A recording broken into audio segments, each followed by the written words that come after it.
ಹೌದು, ಪ್ರಾಮಾಣಿಕರಿಗೆ ಇದು ಕಾಲವಲ್ಲ. ಹೀಗಂತ ಹಿರಿಯರು ಹೇಳೋದನ್ನ ನೀವು ಕೇಳಿರಬಹುದು. ಅದೇ ಇಂದು ಸಾಬೀತಾಗಿದೆ. ಪ್ರಾಮಾಣಿಕ ಪತ್ರಕರ್ತನಾಗಿದ್ದ ಮಾಡಪಲ್ಲಿ ನರಸಿಂಹಮೂರ್ತಿ ಇಂದು ನಿಧನ ಹೊಂದಿದ್ದಾರೆ. ಅವರದು ಸಾಯುವ ವಯಸ್ಸಲ್ಲ, ಆದರೆ ಅಪಘಾತದ ರೂಪದಲ್ಲಿ ಬಂದ ಮೃತ್ಯು ಅವರನ್ನು ಭೌತಿಕವಾಗಿ ದೂರ ಮಾಡಿದೆ.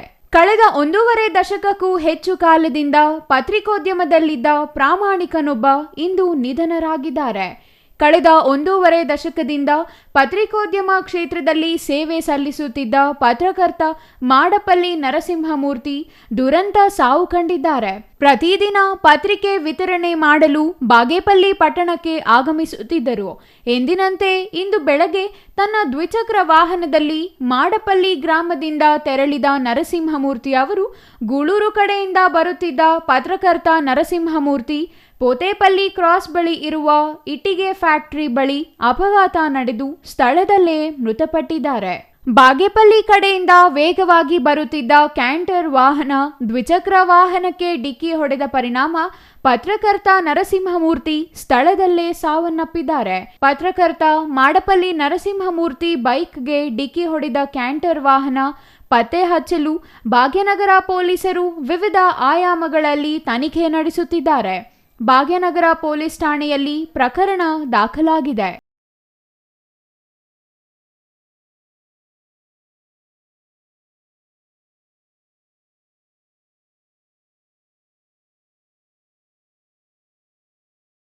ಅವರು ವಿಜಯ ಕರ್ನಾಟಕದ ವರದಿಗಾರರು ಹಾಗೂ ಅವರು ವಿತರಕರಿಗೂ ಕೂಡ ಅವರು ಕೆಲಸ ಮಾಡ್ತಿದ್ರು.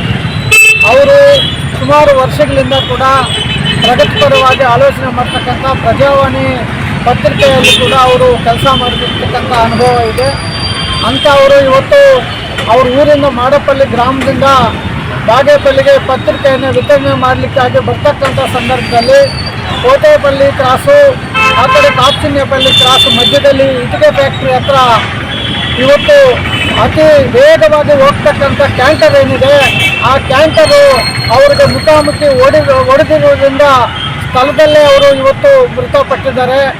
ಅಪಘಾತ ಸ್ಥಳಕ್ಕೆ ತಾಲೂಕು ಆರೋಗ್ಯ ಆಡಳಿತಾಧಿಕಾರಿ ಸತ್ಯನಾರಾಯಣ ರೆಡ್ಡಿ ಮತ್ತು ಪೊಲೀಸ್ ಇನ್ಸ್ಪೆಕ್ಟರ್ ಪ್ರಶಾಂತ್ ವರ್ಣಿ ಭೇಟಿ ನೀಡಿ ಪತ್ರಕರ್ತ ನರಸಿಂಹಮೂರ್ತಿ ಮೃತರ ಕುಟುಂಬಕ್ಕೆ ಕಾನೂನಿನ ಅಡಿಯಲ್ಲಿ ಪರಿಹಾರ ಕೊಡಿಸಲು ಸಂಪೂರ್ಣ ಸಹಕಾರ ನೀಡಿದ್ದಾರೆ. ಒಟ್ಟಿನಲ್ಲಿ ಪ್ರಾಮಾಣಿಕ ಪತ್ರಕರ್ತರೊಬ್ಬರ ದುರಂತ ಅಂತ್ಯ ಇಡೀ ಜಿಲ್ಲೆಯಲ್ಲಿ ಸಂಚಲನ ಮೂಡಿಸಿದೆ ಎಂದರೆ ತಪ್ಪಾಗಲಾರದು. News bureau, CTV news, Bagepalli.